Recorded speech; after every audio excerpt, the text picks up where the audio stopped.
Good morning and welcome to the City of Pittsburgh's City Council regular meeting for Tuesday, April 13th, 2021. I have a meeting announcement. Council will continue to meet virtually until further notice.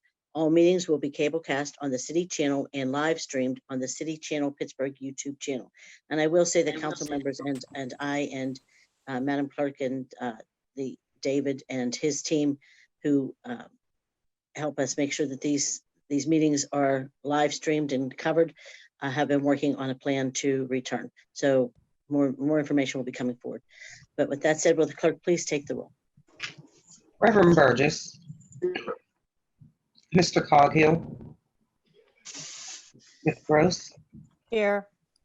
Mr. Kraus, Here. Mr. Lavelle, Here. Mr. O'Connor, Here. Ms. Strasburger, Here. Mr. Wilson, Here. Mrs. Cal Smith, President. Here. 8 members present. Thank you. As we join from our remote locations, please join me in the Pledge of Allegiance and remain for a moment of silence.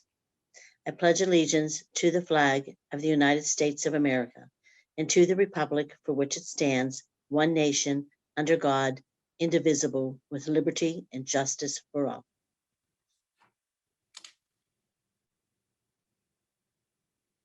Okay, our next order of business is proclamation, and we have one to be read. We have one to be read into the record. Councilwoman Strasburger is presented.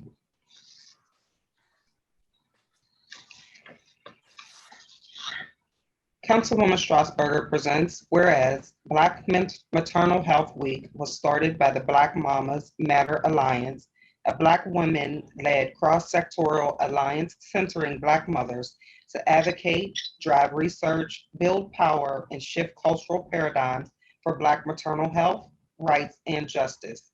Whereas Black Mamas Matter Alliance is leading the 4th celebration of the national campaign, Black Maternal Health Week, from April 11th through the 17th, 2021, which focuses on building awareness on Black maternal health, activism, and community building.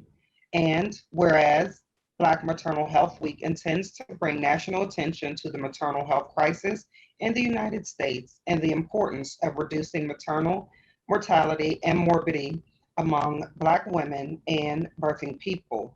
And whereas this week seeks to deepen the national conversation about Black maternal health in the United States, amplify community-driven policy, research, and care solutions. And whereas it strives to center the voices of Black mamas and birthing people, women, families, and stakeholders, as well as provide a national platform for Black-led entities in efforts on maternal health, birth, and reproductive justice. And whereas the campaign aims to enhance community organizing on Black maternal health. And whereas Black Mamas Matter Alliance will host the National Black Maternal Health Conference online April 16th and 17th, 2021. And whereas Black Maternal Health Week is held during the month of April, which is federally recognized as National Minority Health Month, an initiative to advance health equity across the country on behalf of all racial and ethnic minorities. And whereas, according to the Centers for Disease Control and Prevention, Black women in the United States are 3 to 4 times more likely than white women to die from pregnancy-related causes. And whereas Black women in the United States suffer from life-threatening pregnancy complications known as maternal morbidities twice as much as white women. And whereas the high rates of maternal mortality among Black women span across income levels, education levels, and socioeconomic status. And whereas racism and discrimination play a consequential role in maternal health care experiences and outcomes of Black birthing people. And whereas a fair and wide distribution of resources and birth options, especially with regard to reproductive health care services and maternal health programming, are critical to closing the racial gap in maternal health outcomes. And whereas the Pennsylvania Maternal Review Committee was established by Act 24 of 2018 to review all pregnancy-related deaths and provide recommendations to reduce preventable pregnancy-related deaths in Pennsylvania. And whereas the Pennsylvania Department of Health published the report, Pregnancy-Associated Deaths in Pennsylvania 2013 through 2018 in December 2020, citing a 21.4% increase in pregnancy-associated death. And whereas the pregnancy-related death increased to 11.4 deaths per 100,000 live births from 2012 to 2016, and for Black women, the rate was 27.2 deaths per 100,000 live births during this time. Black women and birthing people were 2.4 times more likely to die due to pregnancy complications. And whereas, as of 2018, Black women accounted for 23% of all pregnancy-related deaths in Pennsylvania, while only accounting for 14% of births. And whereas Pittsburgh is the worst place for Black women's health outcomes among 42 cities with 100,000 Black women or more, and in Allegheny County, from 2012 through 2015, the rate of Black women dying from pregnancy-related death is 3.7 times higher than white women.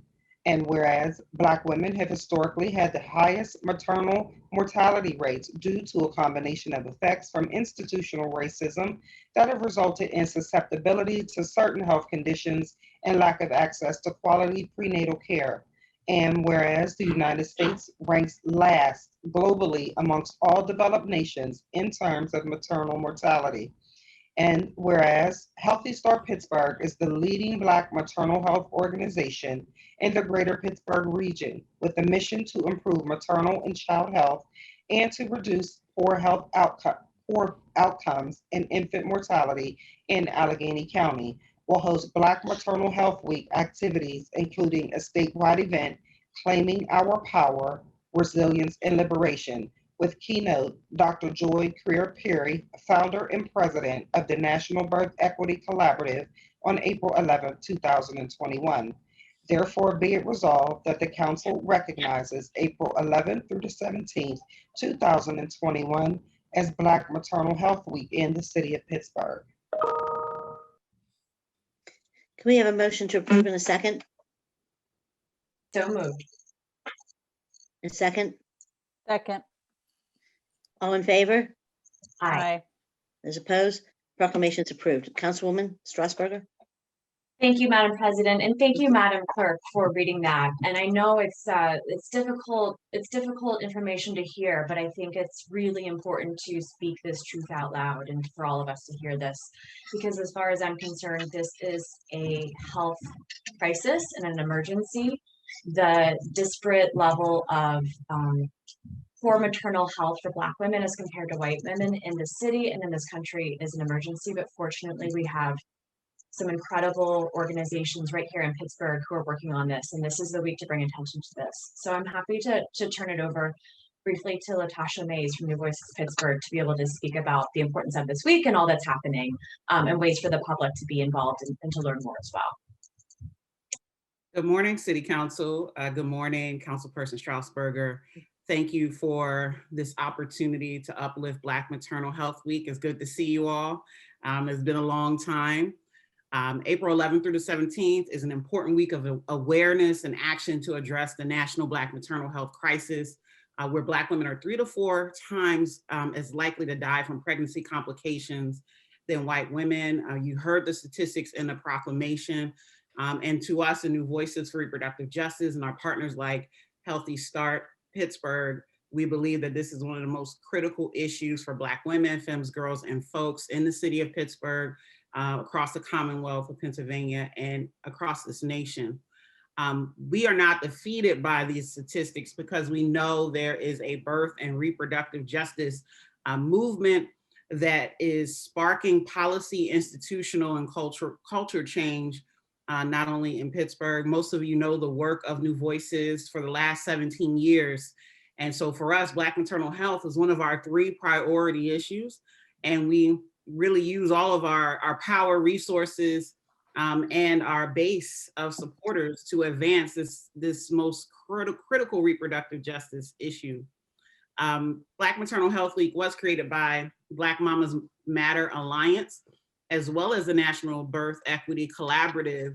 And this is the 4th year of this week, and it has grown tremendously. Tremendously. You see all kinds of people lifting up this conversation around Black maternal health, birth justice, and reproductive justice. New Voices is a proud sponsor of National Black Maternal Health Week. We are a proud sponsor of the National Black Maternal Health Conference that's happening later this week.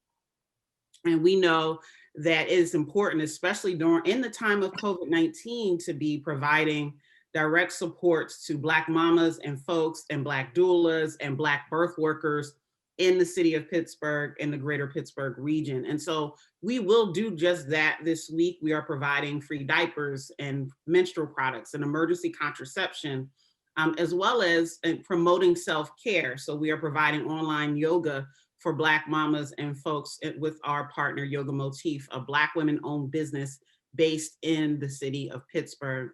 We also will be providing information about what is happening around policy. There's the Momnibus bill, which is a federal bill that has a sweeping approach to addressing the Black maternal mortality crisis in the United States. It includes addressing social determinants of health. It looks at incarcerated inmates. You all know the work that New Voices has done around the shackling of pregnant incarcerated inmates, as well as investing in community-based organizations like New Voices and like Healthy Start. And so this is an important week.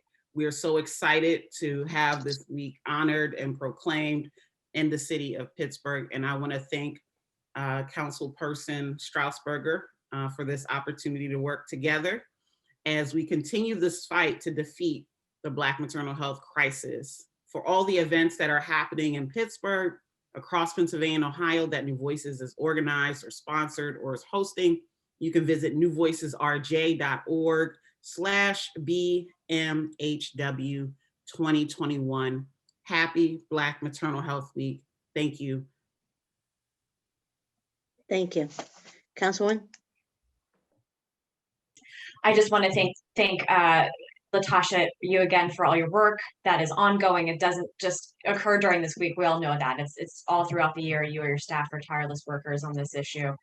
And thank council colleagues for voting this in. Thank you, Councilwoman.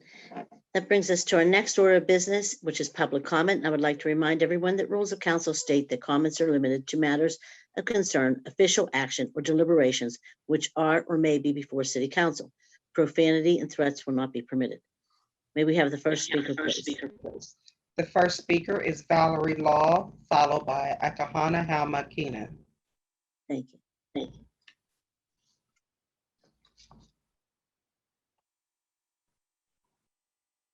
Is Valerie here? I do not see Valerie here. No. That moves us on to our next speaker.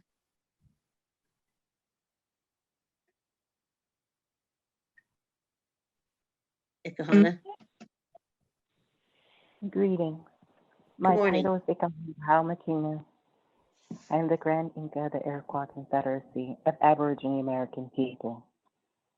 It is my hope, it is on my heart every day that I rise, that you are considering doing what's right by us, the Aboriginal American people.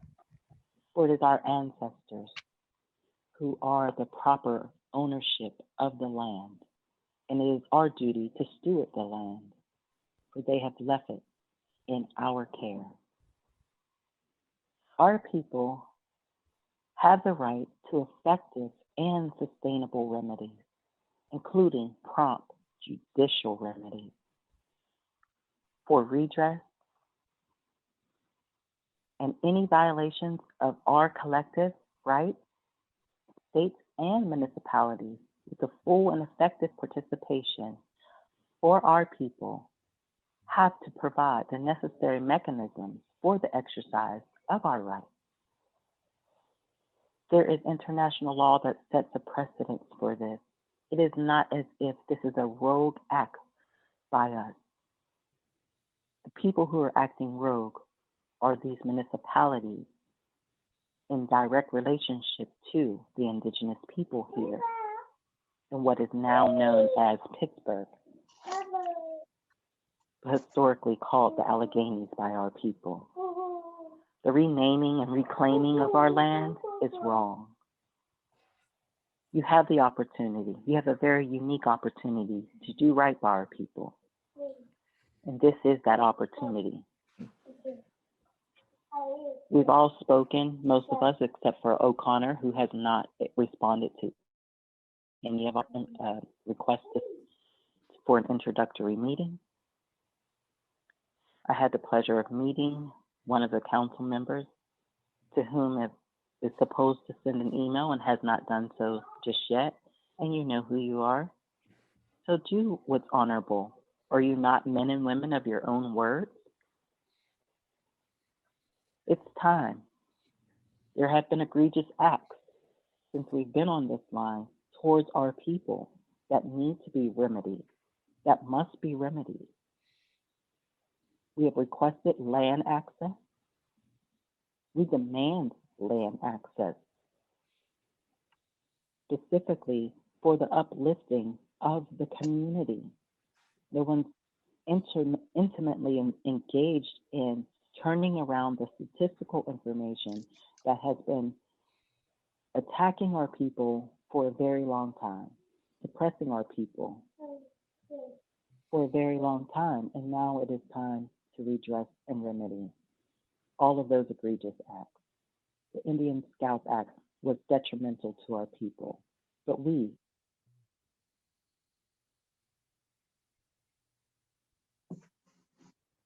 Thank you. Next speaker. The next speaker is Kota Kibe, followed by Stephen Ashman.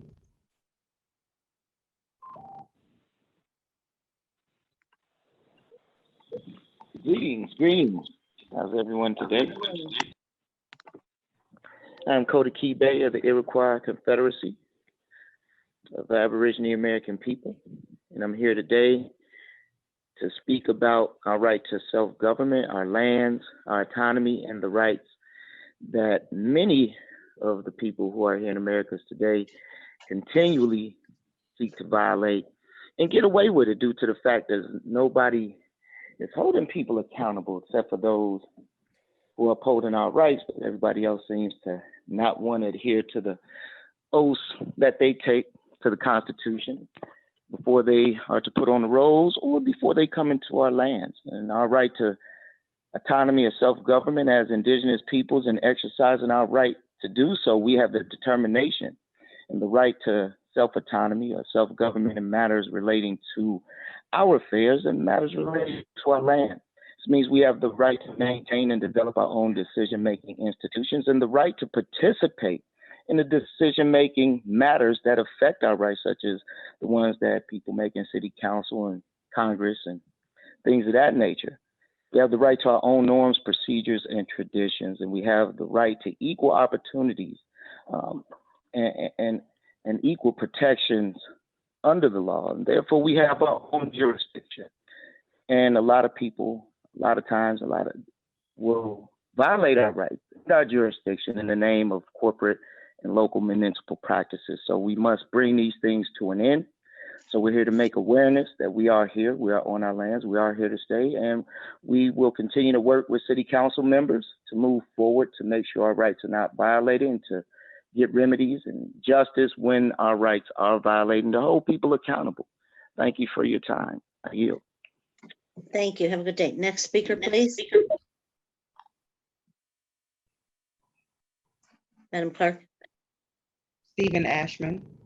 Thank you. All right, good morning all. Thank you so much. I feel a bit unfortunate that I have to follow those speakers, but merely this was just to talk about traffic calming, really. So I live in Hazelwood. I've been in Pittsburgh for about 12 years. I really love the city. I love the investment and the progressive movement of the city and issues very much that are being talked about right now. With that expansion comes the ever-flowing traffic, right? So I live on Hazelwood Avenue, and unfortunately the speed limit here is about 25. And it's not abided to at all.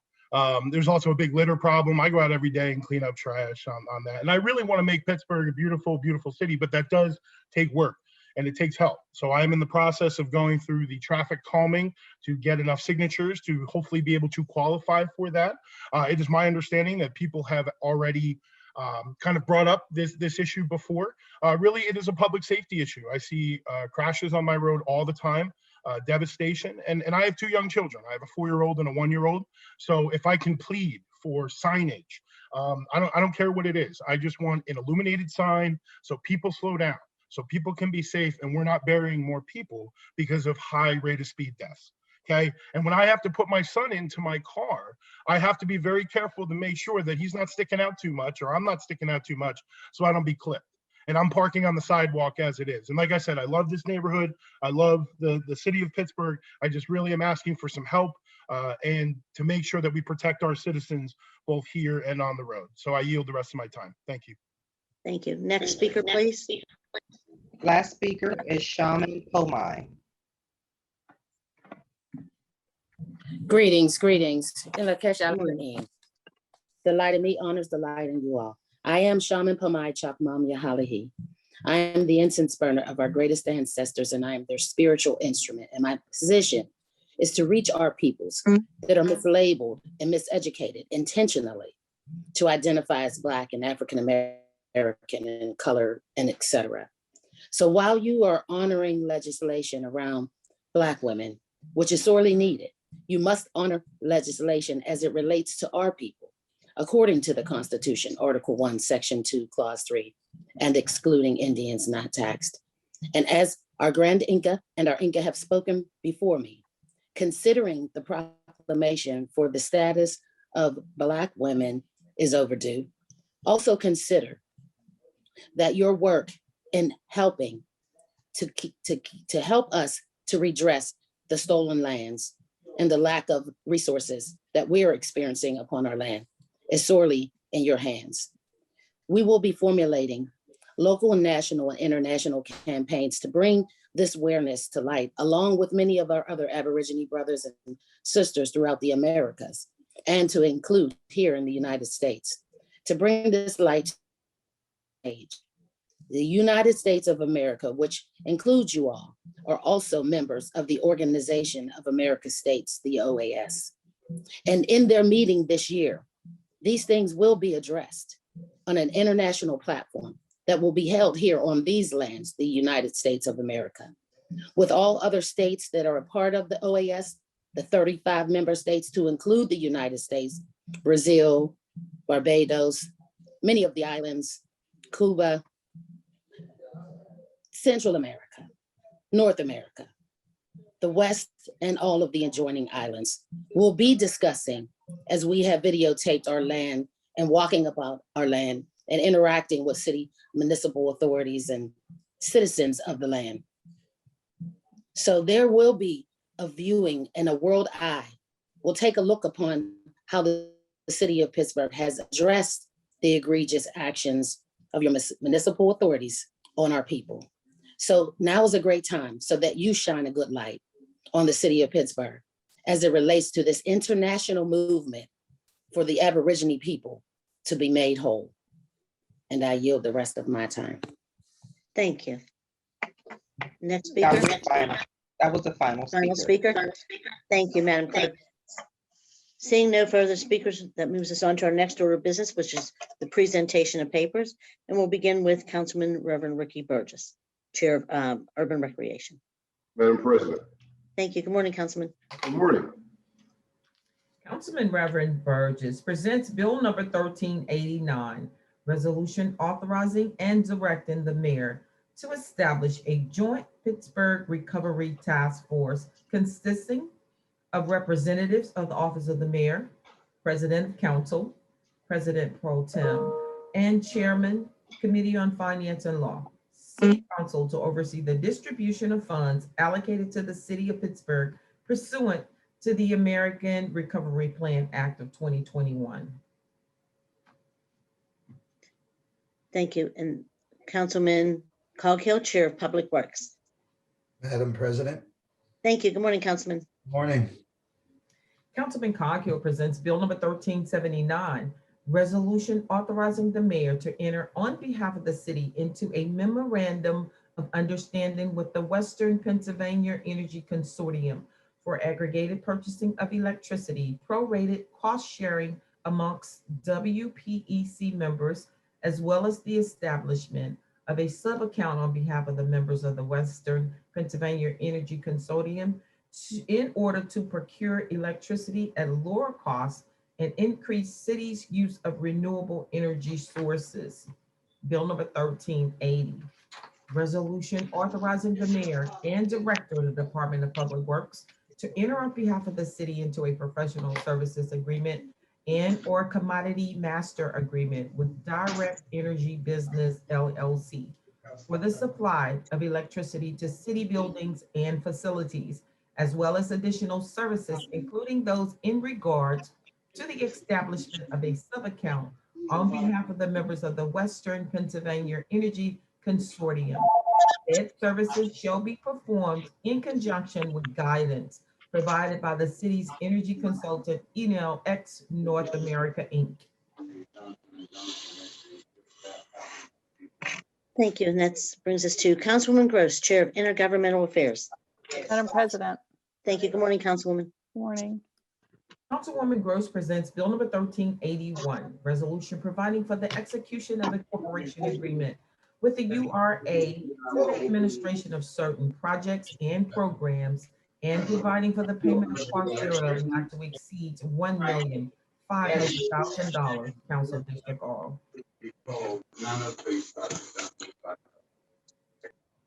And Councilman Kraus, Chair of Human Resources. Councilman Kraus?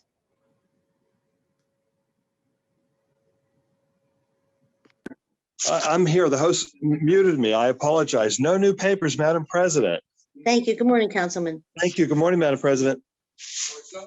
It's say, oh, y'all gonna do some crappy, so, and so, I mean, I love the idea. Okay, somebody needs to mute their phone. Councilman Lavelle, well, I have, Hold on one second. Councilman Kraus presents Bill number 1382. thank you. Resolution authorizing the mayor and director of the Department of Human Resources and Civil Service to enter into an amended lease agreement with Wood Street Commons Commercial LLC to continue leasing office space in 304 Wood Street for the Pittsburgh Partnership for a sum not to exceed $1,359,654.82 over 5 years and for the payment of costs thereof. Bill number 1383. Resolution amending Resolution 491 of 2019, providing for an agreement with the CREATE Lab at Carnegie Mellon University to develop an interactive mapping tool utilizing local housing data regarding discrimination, displacement, eviction, and gentrification to help provide evidence for systemic and complex housing complaints, and to better coordinate outreach efforts with local advocacy agencies in an amount not to exceed $30,000.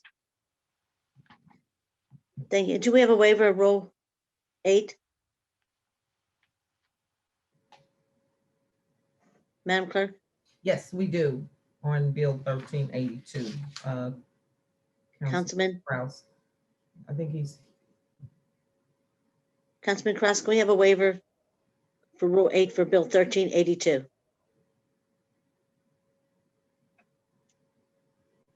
I think he might be muted again. Yeah.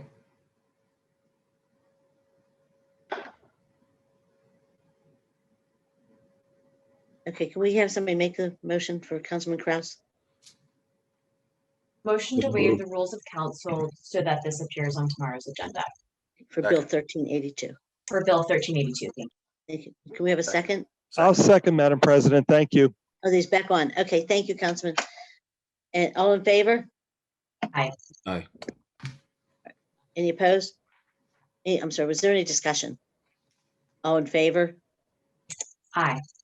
Those opposed? Bill, an abstention, the bill will appear on tomorrow's standing committee agenda. Thank you. And that moves us to Councilman Lavelle, Chair of Finance and Law. Madam President, Thank you, Councilman. Good morning. morning. Councilman Lavelle presents Bill number 1384, resolution providing for further renewal by the council of the city of a declaration of disaster emergency ratified by council on March 17, 2020, to extend the effectiveness of the declaration for 29 additional days, thereby making the declaration effective until May 11, 2021, in response to the ongoing public health emergency associated with the spread of the coronavirus. Bill number 1385, resolution authorizing the mayor and director of the Department of Finance to enter into a lease agreement with Mystic Construction Company and certain related entities to allow the performance of site preparation work on designated city property in order to facilitate the construction of Cal Bride Place, an affordable housing development. Thank Madam you. President, Yes, Councilman. motion to waive the rules of council so Bill 1384 can appear under final action under motions and resolutions today. Thank you, Councilman. We have a motion. Do we have a second? Second. I have a sec- Thank you, Reverend. Any discussion? All in favor? Aye. Those opposed? Thank you, Councilman. All in favor? Aye. Those opposed? The bill will appear on today's standing committee agenda. Thank you, Councilman. Councilman O'Connor, Chair of Public Safety Services. No new papers, Madam President. Thank you. Good morning, Councilman. Good morning. Thank you.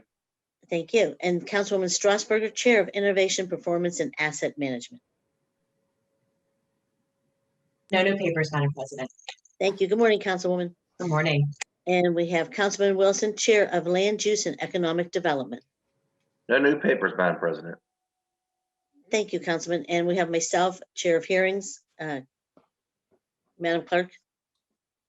Council President Kel Smith presents Bill number 1387, communication from Kevin Wallace, Director of the Office of Management and Budget, submitting a $2,500 donations to the Department of Emergency Medical Services in the form of 4,000 gowns, 2880 N95 masks, 6,000 surgical masks, and 400 face shields for Allegheny Health Network.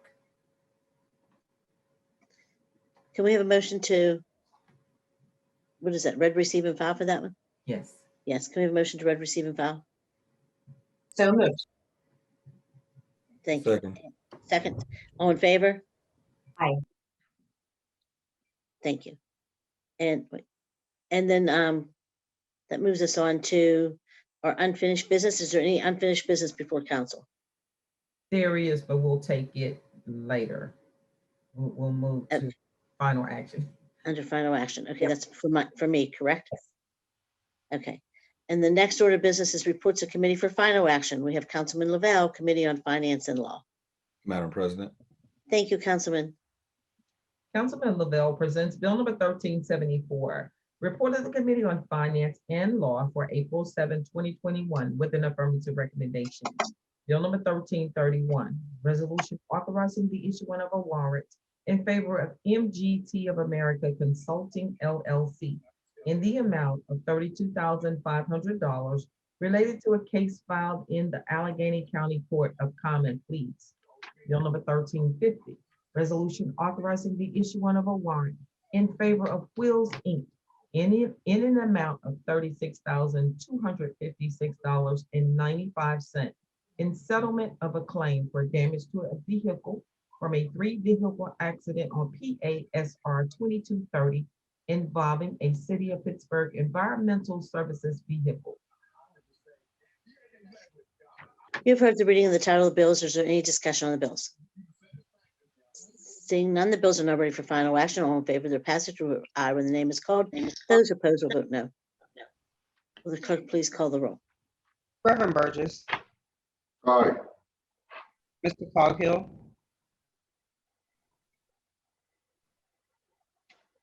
Aye. Ms. Gross,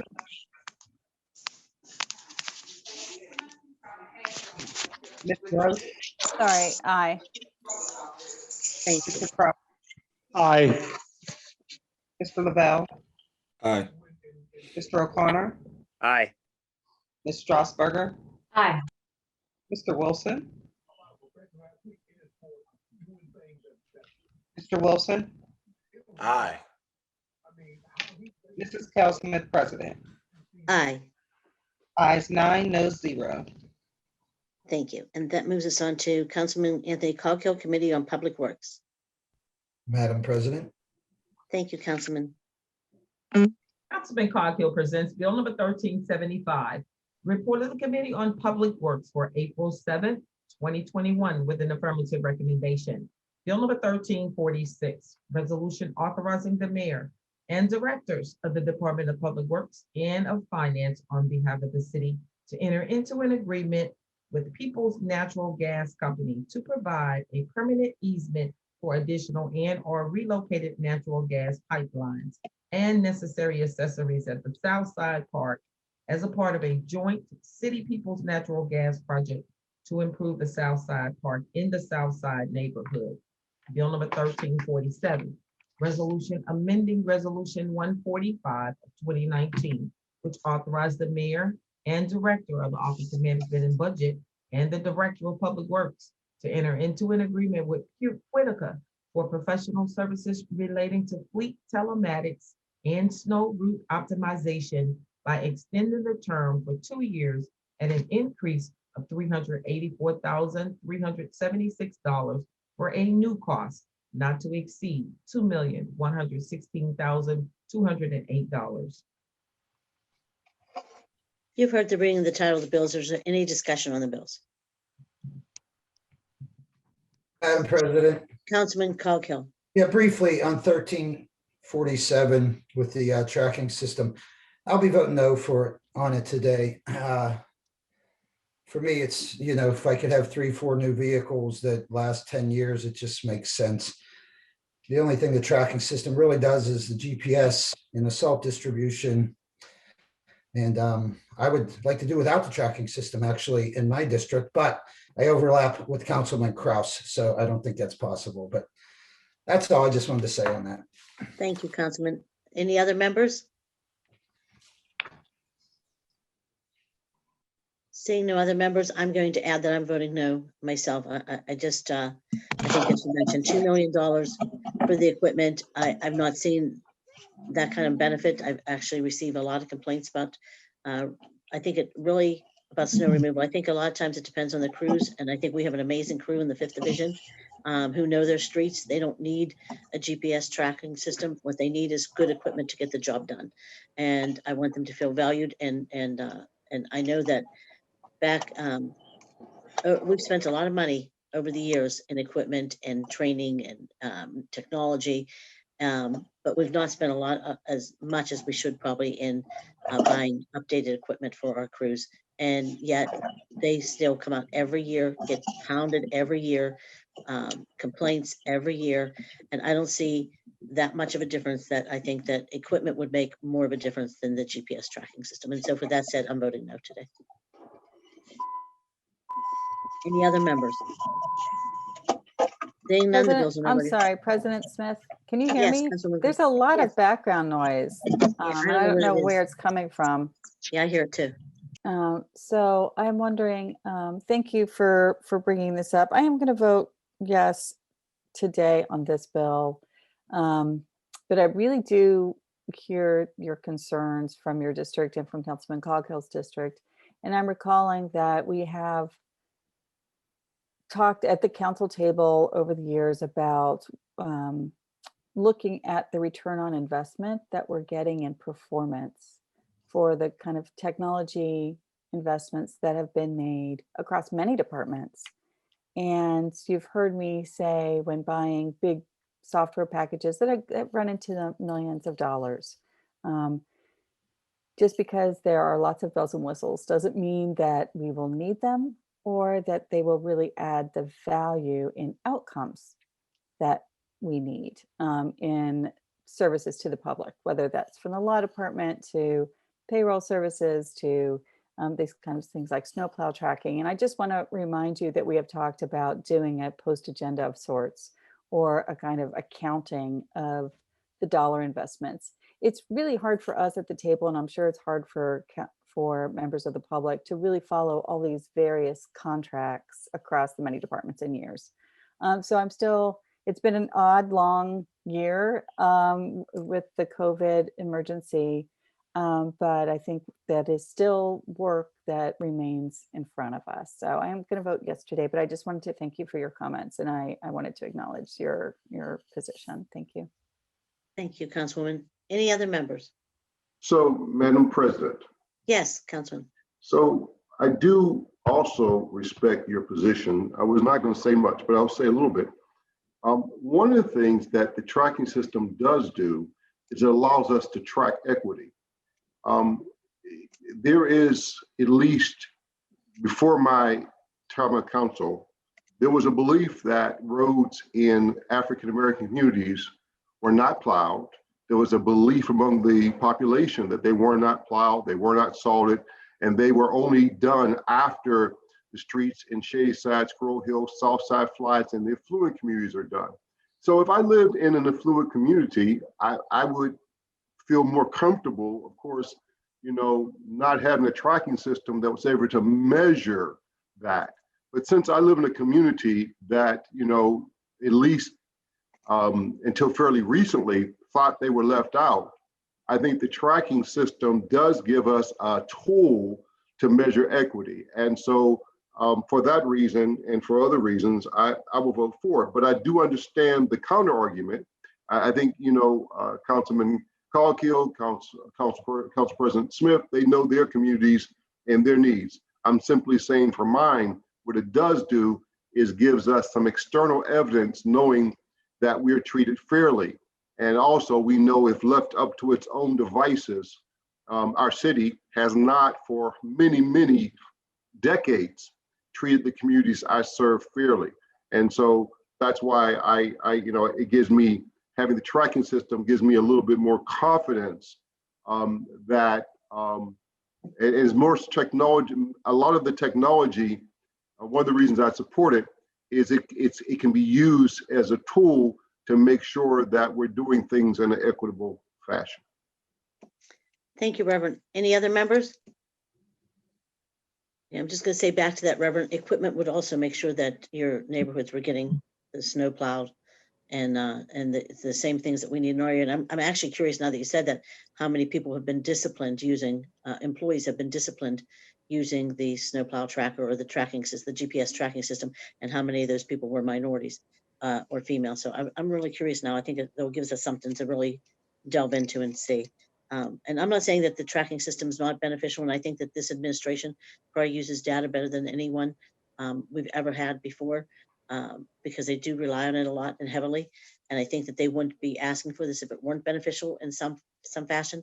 But I just think we can't keep asking the employees to do jobs with, I mean, I went on a snowplow tracker with the guys, and I'm telling you, I watched them. This was years ago, and we still haven't replaced this equipment, where they actually had to bend a screw to hold on the plow. They got out of the truck, fixed it, found a screw, bent it on there, and went on their way plowing streets, hoping that it wasn't coming off. That's not okay. We need to, and I know we're doing better at getting equipment, but we need to do a lot better. And if there's $2 million, I say put it towards that, then let's go on and worry about the tracking system.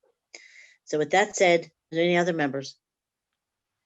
Seeing none, the bills are now ready for final action. All in favor of the passage of the bill will vote aye when the name is called. Those opposed will vote no. Will the clerk please call the roll? Reverend Burgess, Aye. Mr. Coghill, No on 347 and aye on the others. Ms. Gross, Aye. Mr. Kraus, Aye. Mr. Lavelle, Aye. Mr. O'Connor, Aye. Ms. Strasburger, Aye. Mr. Wilson, Aye. Mrs. Kell Smith, President. Aye on all bills except no on Bill 1347. On Bill 1347, ayes 7, noes 2, 1346, ayes 9, noes 0. Thank you. The bills having received the legally required number of votes are finally passed. That moves us on to Councilman Reverend Ricky Burgess, Committee on Urban Recreation. Councilman? Madam President. Thank you. I think we skipped Councilman Krause's committee Did I skip him? on human resources before Reverend Burgess. Okay, I apologize. Councilman Bruce Kraus, I'm sorry, Reverend, we'll come back. Councilman Bruce Kraus, Committee on Human Resources. Thank you, Madam President. Thank you, Councilman. Good morning. Councilman Kraus presents Bill number 1376, report of the Committee on Human Resources for April 7th, 2021, with an affirmative recommendation. Bill number 1369, resolution providing for the issuance of a warrant in favor of Pittsburgh mailing in the amount of $7,175 for open enrollment printing services provided to the Department of Human Resources due to the print shop closure during the pandemic. Thank you. You've heard the reading of the title of the bills. Is there any discussion on the bills? Seeing none, the bills are now ready for final passage, final action. All in favor of their passage will vote aye when the name is called. Those opposed will vote no. Will the clerk please call the roll? Reverend Burgess, Aye. Mr. Coghill, Aye. Ms. Gross, Aye.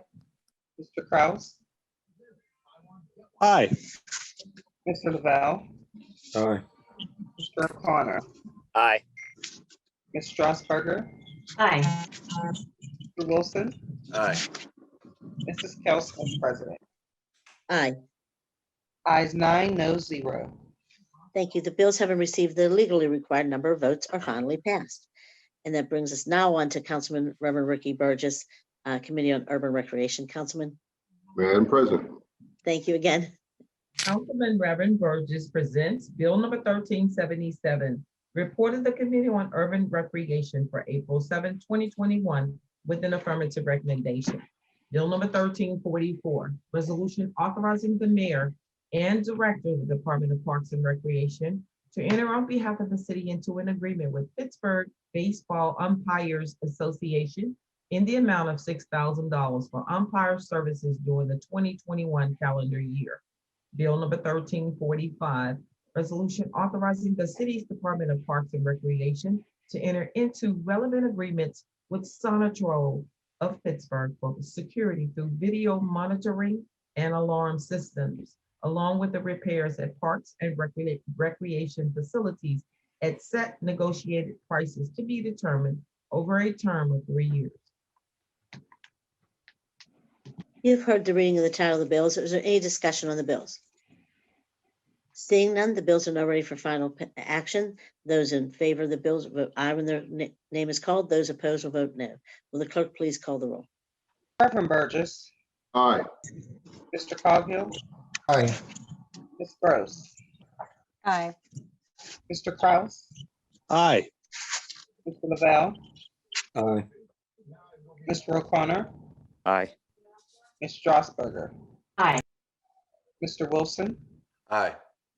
Mrs. Kelsmith, President. Aye. Ayes 9, no 0. Thank you. The bills having received the legally required number of votes are finally passed. And that moves us on to Councilwoman Deborah Gross, Committee on Intergovernmental Affairs. Madam Councilwoman? President. Thank you, Thank Madam you. President. Councilwoman Gross presents Bill number 1378, report of the Committee on Intergovernmental Affairs for April 7, 2021, with an affirmative recommendation. Bill number 1348, resolution authorizing an intergovernmental cooperation agreement between the city and the Commonwealth of Pennsylvania Department of Transportation to establish ownership and maintenance responsibilities for a flood early warning system within the right-of-ways of Washington Boulevard, Allegheny River Boulevard, Butler Street, Highland Drive, and further amending resolution number 797 as amended, entitled Resolution Adopting and Approving the 2018 Capital Budget and the 2018 CDBG Program and the 2018 through 2023 Capital Improvement Program by increasing flood control projects by $170,899.79 to reflect reimbursement of previously expended city funds. Bill number 1349, resolution approving an amendment to the Articles of Incorporation of the Pittsburgh Water and Sewer Authority to establish the size of the board of the authority at a number not less than 5 and not more than 9. You've heard the readings and title of the bill. Is there any discussion on the bills? Madam President. Yes, Councilwoman. Oops, there I am. Thank you. So I am speaking to the bill to increase the size, to amend the charter for PWSA. We had the nomination several weeks ago. We found out from our law department that they disagreed with the PWSA's solicitor, and that in fact we needed to comport with Section 5605 of the Municipal and Authorities Act and the state code. We have this resolution, which does in fact match the amendment that the PWSA board voted on after we saw our nominations sometime in late March. And I made some comments last week about my discomfort with expanding the size of the board. And I had communicated that I was looking for examples around the state. I was really disappointed that I wasn't able to find from state offices a comprehensive list of authorities across the Commonwealth, because it is in fact their job to keep track of incorporations, including municipal incorporations and incorporations of authorities, because I really wanted to see how odd or different is it that there be more than 7 members. I couldn't offhand find any locally that I was aware of. And I expressed how I thought that there's downsides, right, to expanding the size of the board and adding private citizens. And there are differences of opinions about the merits of expanding the board. And I think that we should consider as a council that there are downsides as well. These recommendations came out of the Blue Ribbon panel that was in fact steered by the $500,000 contract to a company. I think the individual's name is Mr. Steckler, who was a privatization consultant to the President Reagan, a Reagan era privatizer and deregulator. And so this council has not pursued the other recommendations from that privatizer consultant Blue Ribbon panel. I don't know how else to describe it. But I want to acknowledge that Councilwoman Strasburger found some examples from across the state of the sizes of authorities. And I want to thank you for that, Councilwoman. My staff has added some others as well. And so if you'll indulge me, I'll just take a few moments, because I think that we should be talking about the merits and the costs or the downsides of having an expanded board. We as a council have not explicitly discussed it. The locally larger than 7 members, the Allegheny Airport Authority has 9 members. But other very large authorities that are larger and much larger in budget than PWSA, and also represent many, many municipalities like Alcosan, I fully expected to see a large board. And having dealt with Alcosan over the years as a role and having a board member, a council member appointed to that board, I thought that was a bigger board. But Alcosan, even representing 83 municipalities as a multi-municipality authority, is only 7 members. I'm looking for the local ones in front of me here. The Wilkinsburg Penn Joint Water Authority, a very small multi-municipality representing far fewer constituents than PWSA, is 12 members. So that's larger than 7. You have the Chester Water Authority near Philadelphia at 9 members. The Erie Waterworks at 9 members. But then you have many authorities across the state. A large one, when I was talking to someone who used to work with the Commonwealth Governor's Office, off the top of her head, she thought, well, the Philadelphia Parking Authority, for example, is a really big entity. But lo and behold, they only have 7 members. The Philadelphia Energy Authority, only 7 members. Currently, the Philadelphia Water Department only has 4 board members. But there is a citizen advisory panel that is managed, I believe, and appointed by their city council. I would like to learn more about that, which is 13 people. And so I understand that we're looking for the voices of citizens. And I think these advisory panels are a really helpful way that we have a lot of at the city level. We need to find out more about issues, or we're looking to include voices directly from constituents in a variety of interest areas. We have task forces, boards, and commissions. We take their advice under consideration, but the final votes remain in front of city council because we are elected on a 4-year cycle. You know where to find us. You can hear us every week. You can hear exactly what we say. We are supported by the city clerk's office. Our records are open and recorded forever. Thank you to the clerk's office. And so we're on the record in a way that boards and authorities just seem to go out of public sight. Sure, you can go and look up the board minutes. Sometimes they're not really there on the website. Sometimes they are. Sometimes they're hard to find. They just don't have the level of management. We don't hold them to the same standards to which we hold ourselves. Maybe we should. Maybe we should do better at that.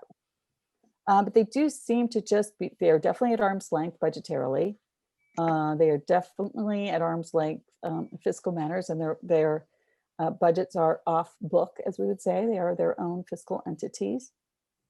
And so I don't know what the benefits are beyond hearing from more voices. When I look at this list and I think to myself, are the larger authorities, the authorities with larger board sizes, better managed than the ones with smaller?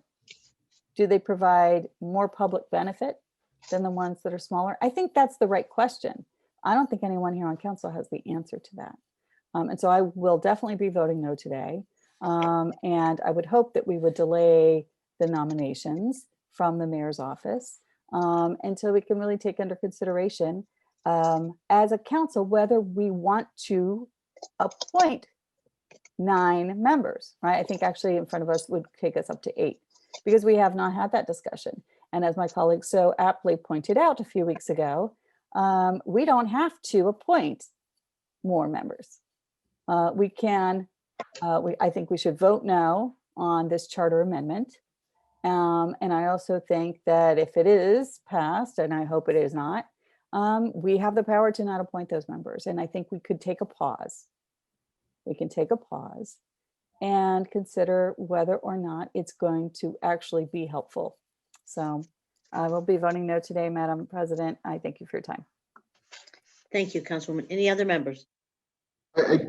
Madam President, Reverend Burgess. I want to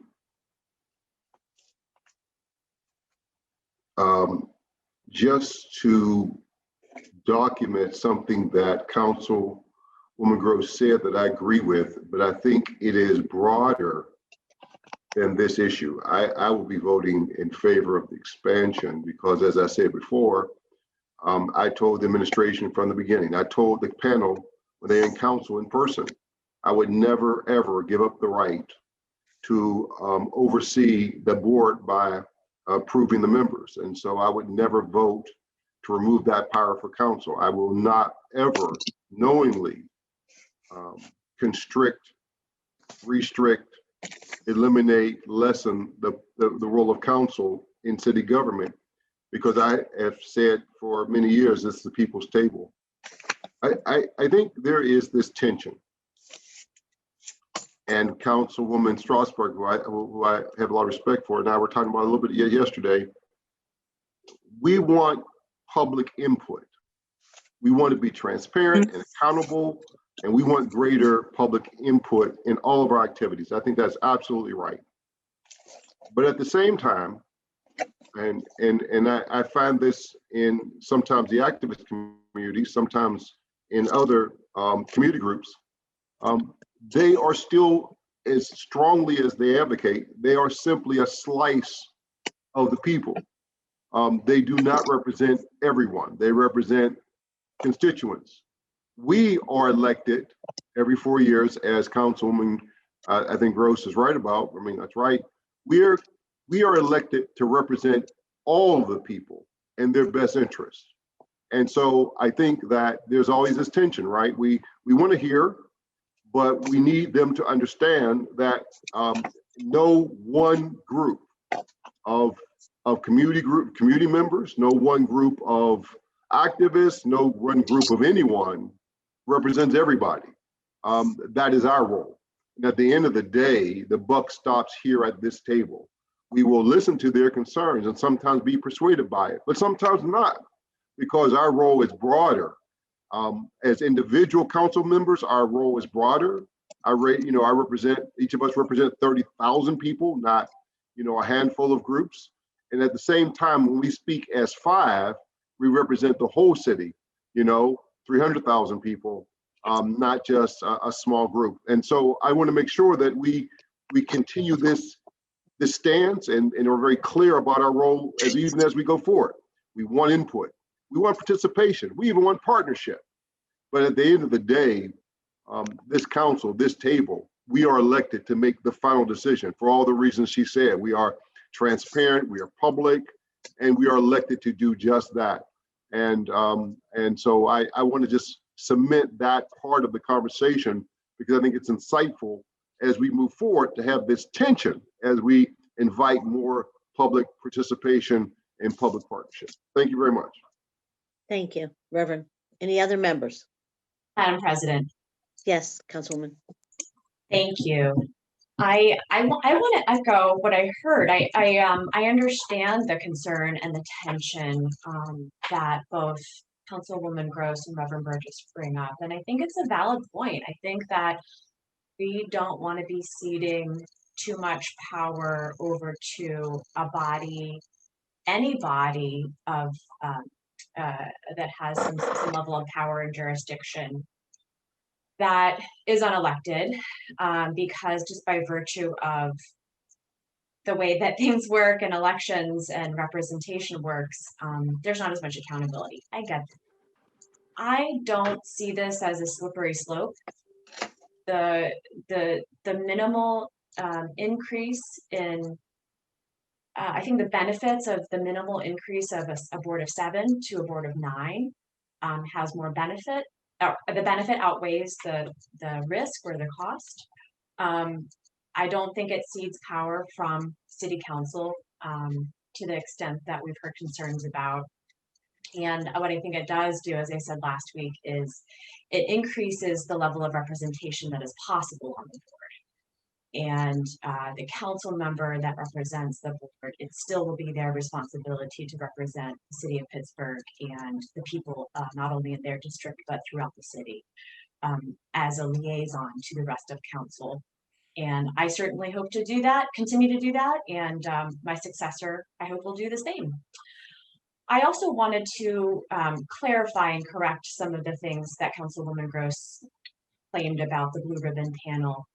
Yes, there was a separate consultant that made recommendations on the status of PWSA being public or privatized.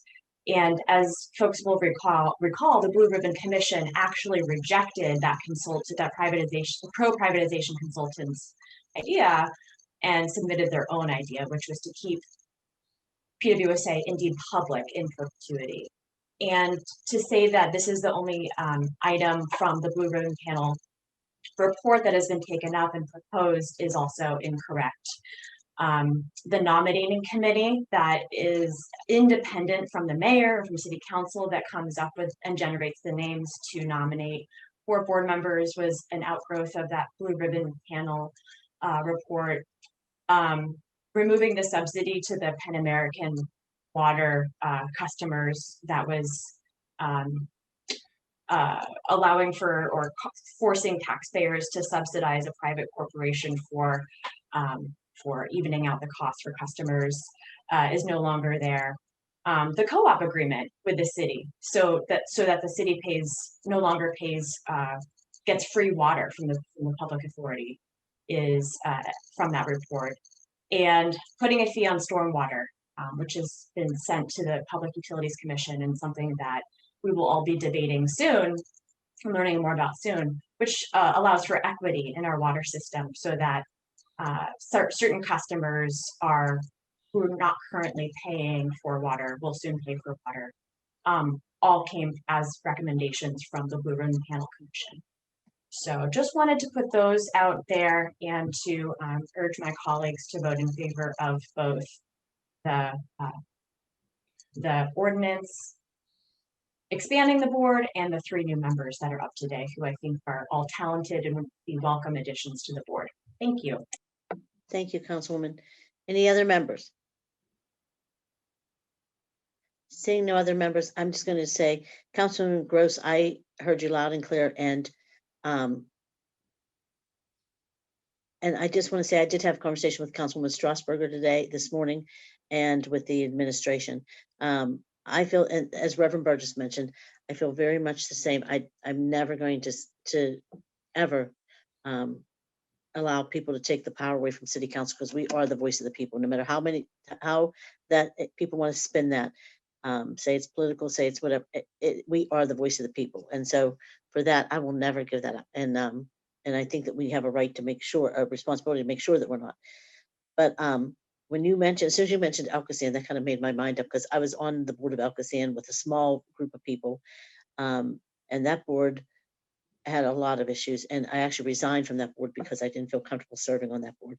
And actually, I served with somebody who reported them to the FBI for an investigation. So to me, it was very small, very tight knit, and I think that we're fortunate that we have somebody like Councilman O'Connor on there, who's very knowledgeable, and I'm thankful that he replaced me on there, because I know that he's also very familiar with the county and issues across the county, and that he's been very helpful in that regard. So I just want to, I think he's watching, he's a good eye for the people. So I'm thankful that he's on there. For me, I'm going to say that kind of pretty much sealed it for me, to be honest with you. So with that said, is there anything else from members?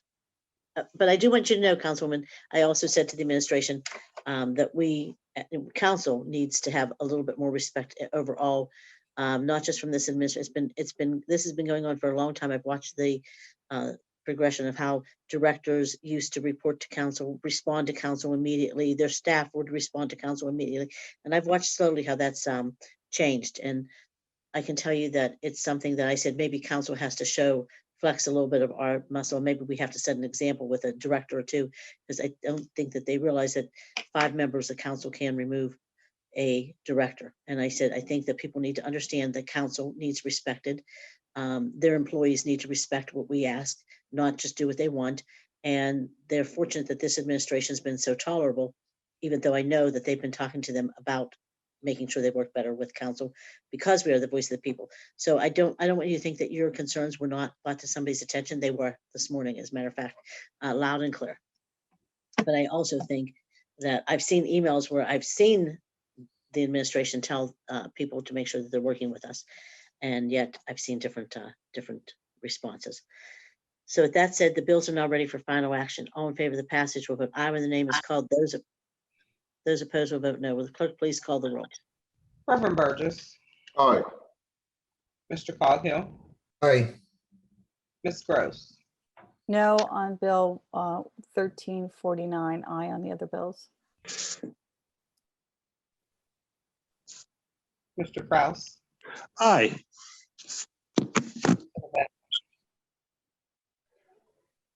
Mr. Lavelle. Aye. Mr. O'Connor.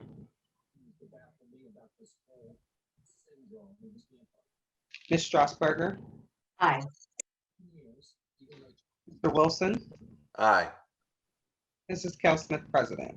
Aye. On Bill 1349, ayes 8, noes 1, 1348, ayes 9, noes 0. Thank you. The bills having received the legally required number of votes are finally passed. And with that said, we move to motions and resolutions, and we have some unfinished business. Madam Clerk.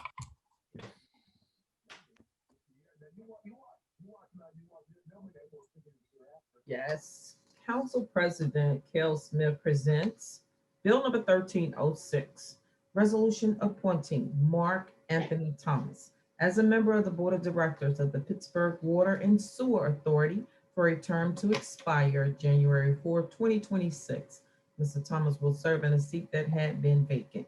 Bill number 1307, resolution appointing Margaret McCormick Barron as a member of the Board of Directors for the Pittsburgh Water and Sewer Authority for a term to expire January 5th, 2025. Ms. Barron will be serving in the seat vacated, a seat held by Margaret Lanier, who has retired. Bill number 1308, resolution appointing Alex Seoli as a member of the Board of Directors for the Pittsburgh Water and Sewer Authority for a term to expire January 4, 2026. Mr. Seoli, will be serving in a seat that had been held by Paul Legger, who has retired. Thank you. Is there any discussion on the appointments? Madam President, I'm sorry, yes, Councilwoman. may I? I just want to acknowledge that I know each one of the nominees. They are excellent public citizens, but they still are private citizens, but they have been publicly active, but not in an elected capacity.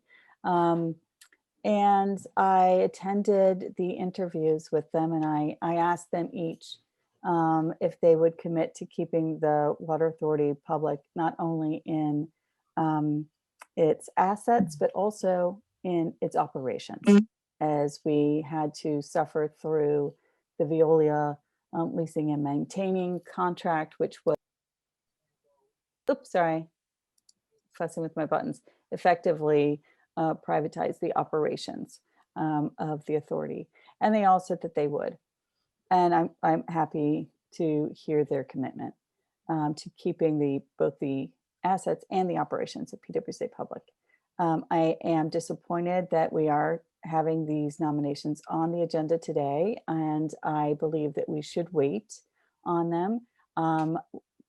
Not to say anything against any one of their professional capacities or their contribution to any one of numerous civic endeavors, where they all have wonderful resumes, and I'll be happy to work with them in lots of capacities moving forward. But because they together take the board over 7 members, I will be voting no on each of the nominees today. And additionally, I want to also acknowledge that I didn't say before, is that you see an appointee being nominated for the city treasurer's board seat that is not a city member of the administration. And you see a nominee for Paul Legger's seat, previous finance department head. So I believe that we have really not only shifted in the number of appointments, but also in the, I think, accountability to the public, because we don't have members of the administration nor elected members. And I, as I commented last week, there had traditionally been a seat for a state representative, also an elected position on the board. And there is not any in these previous nominees that we've approved, nor in these current nominees. And so with regrets, for all of those reasons, I will be voting no on each of the nominees today. Thank you. Thank you, Councilwoman. Any other members? Can we have a motion to approve in a second? I forgot to ask that. Motion to approve. In a second. Second. Okay, sorry, thank you. And any further discussion? Seeing none from members, I just want to say I actually echo Councilman Gross's concerns, but at the same time, I also think that we need to maybe sit down and talk about the structure of the board in general, not just this board, but there's some boards that I have some concerns with, and some ideas of how I think that we could better serve the public. But I do think for once we have a lot of public people on the board. And I did see the mayor mention before that he doesn't want Grant Street making decisions, but Main Street. But I did remind people today that Grant Street is the voice of Main Street, and streets that aren't counted as Main Street, and a lot of voices that need to be heard. And I do think that they really are willing to work with us and to help work through some of these concerns. So with that said, I'm actually unsure whether I'm voting for them, and I'm just going to wait and see here. But is there anything else from members? If not, Bills are now ready for final action. All in favor of the passage will vote aye when the name is called. Those opposed. The appointees are ready for final action. I'm sorry. All in favor. Sorry. Or Madam Clerk, do you need a roll call vote? I don't believe so. Not necessarily, but since we have some members. You shook that your head are- yes, and did you let's say do- no? let's Yes do or a no? roll call. Yes. Do a roll call? Okay. Okay. Reverend Burgess, Aye. Mr. Coghill, Mr. Coghill, Aye. Ms. Gross, No. Mr. Kraus, Aye. Mr. Lavelle, Mr. Lavelle, Aye. Mr. O'Connor, Ms. Strasburger, Aye. Mr. Wilson, Aye. Mrs. Kel Smith, President. Aye. Aye, 7, noes 1. The bills having received the legally required number of votes are finally passed. The appointees are approved. That moves us on to final action on Bill 1384 with Councilman Lavelle. Can we Councilman bring that- Lavelle presents Bill number 1384, resolution providing for further renewal by the council of a declaration of disaster emergency ratified by council on March 17, 2020, to extend the effectiveness of the declaration for 29 additional days, thereby making the declaration effective until May 11, 2021, in response to the ongoing public health emergency associated with the spread of the coronavirus.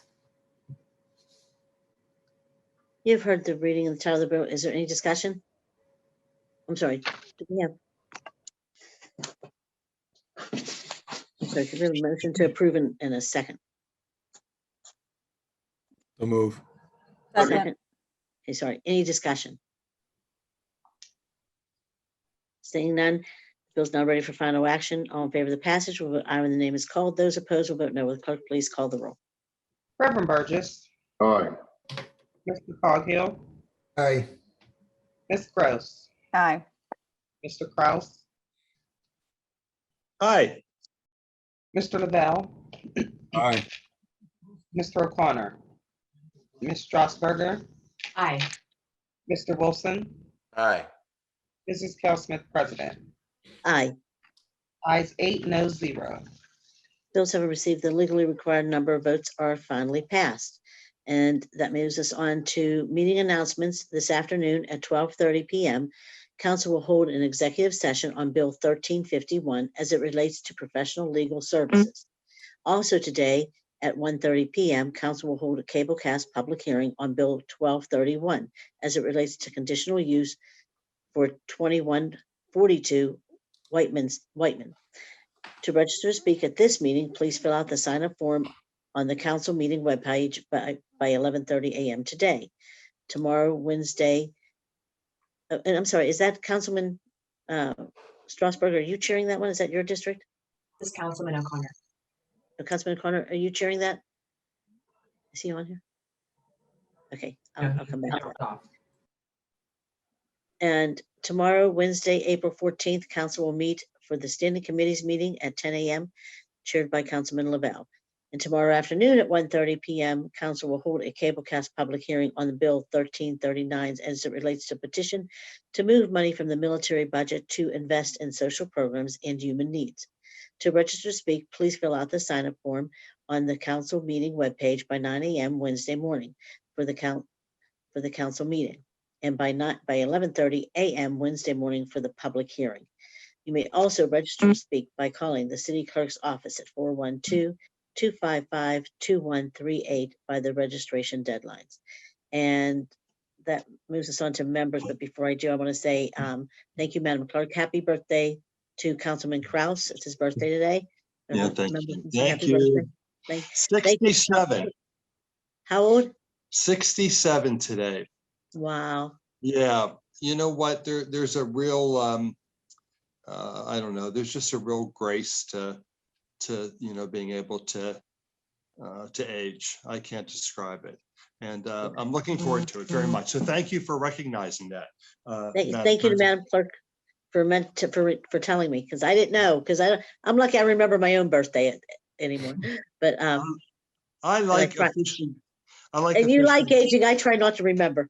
Oh no, you know what? I really do. There's, I hope, hopefully there's a wisdom that comes with age. I Yeah, hope there is. absolutely. And, I would rather spend my time in a senior center. I tell this to Madam Clerk all the time, eating macaroni and cheese than, just about being anywhere else. So it's nice to officially be a senior. But can I speak to something on a more serious note? Well, since it's your birthday, go ahead. Thank you. So many of you may know, some of you may not know that the age restriction has been reduced to age 16 if you are in seeking a COVID vaccination. That was not supposed to happen until next Monday, but it is official today. And I want to share with anyone who's listening that if you were to go to pittsburghmercy.org, Pittsburgh spelled out mercy.org, you will find an incredibly simple process by which you can register for your vaccination. And the Southside Hospital, that campus of Mercy, is doing 5 days a week, Monday through Friday, and doing 2,000 vaccines a day. So you're talking 10,000 a week. And so you have an unbelievably great chance of being scheduled quickly, and getting in and out with minimal disruption. So pittsburghmercy.org, and you'll find a very, very easy process by which you can sign up for your vaccination, anyone from 16 and up. And so I just really wanted to share that information and make sure everybody's aware. So thank you. Thank you, Councilman. Any other members? Madam President, Yes, Councilman Burgess. two things. One is about your statement about, directors and members of the administration respond to it. Although I've had and do have great, relationships with them, I think our city's doing well. I think our staff is doing well. I'll simply emphasize what you said about the power of council. And I think people don't understand it. Council has the authority. Not only can we remove directors, but because we have the sole power of the budget, we can write out departments. We can write out staff so that we can't fire them, but we can write out their positions so that's unfunded, so that they no longer exist. And so I think people don't really understand the real power of 5 members of council. If they decide to become active and hostile, they could not only remove a director, but almost, although they could not, go and talk about individual employees, they could take out departments, or if they're individual positions in the budget, take those positions out. So the person wouldn't have the position they worked in didn't exist anymore. So it would be tantamount to firing. Of course, I'm not suggesting we do that at all. I'm simply, I'm echoing and supporting you, Madam President, that council has great authority if it decides to do that. On a sad note, and I'm sure she would not say anything, but I want to say something for her. Our assistant clerk, a great clerk, Kim, she's lost a family member, her uncle and his wife, Dwight Baskins, and his wife died suddenly. The two of them, his wife died very suddenly, and both of them actually are being funeralized at the same time. And so I want to, Kim, I love your family, love you and your family. I want you to know that my heart is with you at this time, and I'd ask for a moment of silence for Baskin's family. Please.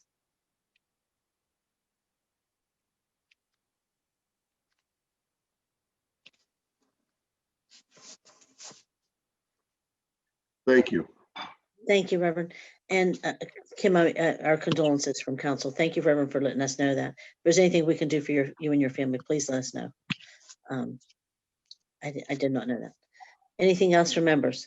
Madam President? Councilman Coghill. Yeah, I just wanted to say one final word on the tracking system. I didn't lobby other members just because it was, we all overlap certain divisions, public works divisions. And I know many people, believe in the tracking system. I say often Public Works really reflects what I do in the roofing business. And just to make a point, if you were to tell me we can track what my employees are doing over the next 3 years, or I can buy 3 new trucks to put on the road, it's just a no-brainer. It really is. Now, I know we're stuck with it and we voted it through, and that's fine.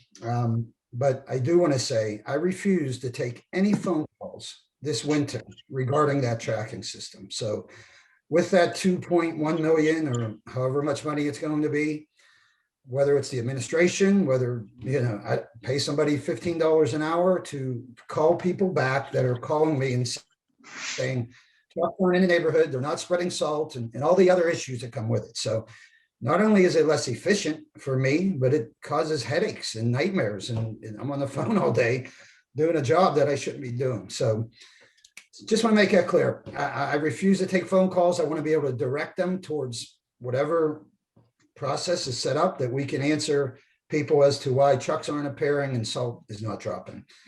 Maybe it'll have it straightened out by then. I don't know, but that's Thank all. you, Councilman. No, thank you. Any other members? Seeing none, can I have a motion to excuse the absent member, approve the minutes and adjourn the meeting? So moved. Second. All in favor? Aye. Aye. Meeting's adjourned. Thank you, everyone. Be safe.